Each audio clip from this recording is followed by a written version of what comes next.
wonna omubiri gw'abadde Queen Elizabeth II gye baguyisizza okutwala mu lubiri lwawendesa akasu nazisuwa omuntu akwatiridde ku mabbali ag'enguudo.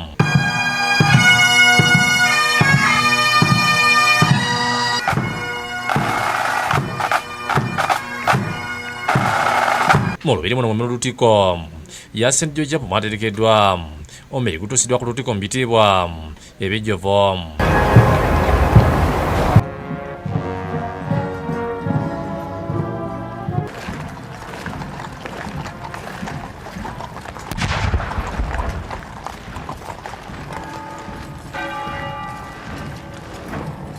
Embwa za Nnaabakyala ebbiri zabadde asinga okwagala nazo zireeteddwa okumusibula.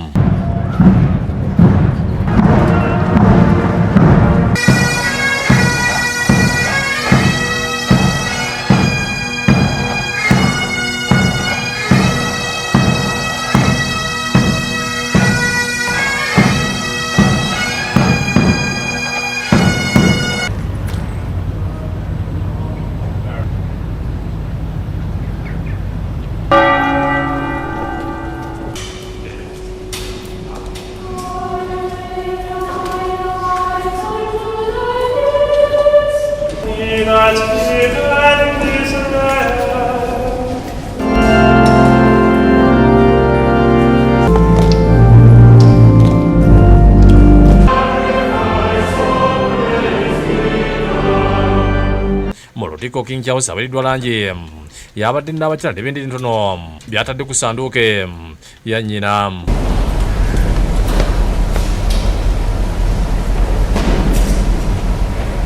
Olumaze okukikola amaziga ne gamuyitamu. Oluva sanduuke omuli omubiri gwa Nnaabakyala esesetuddwa mpola mpola.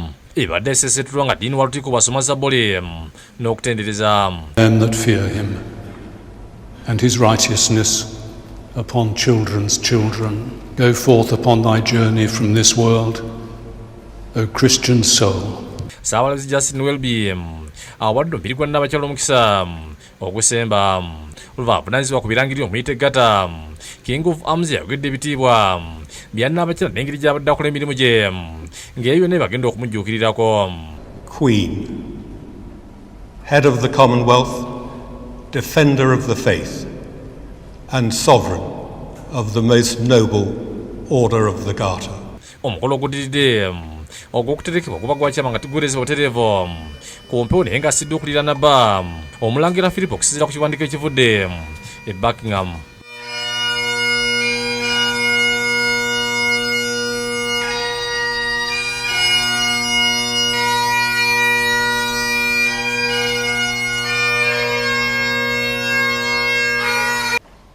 And the blessing of God Almighty, the Father, the Son, and the Holy Spirit be amongst you and remain with you always.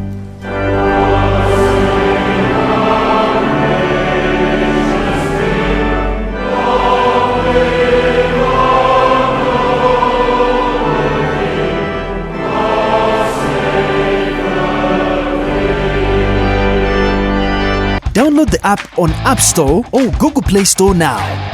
Vision Digital Experience, the future of media.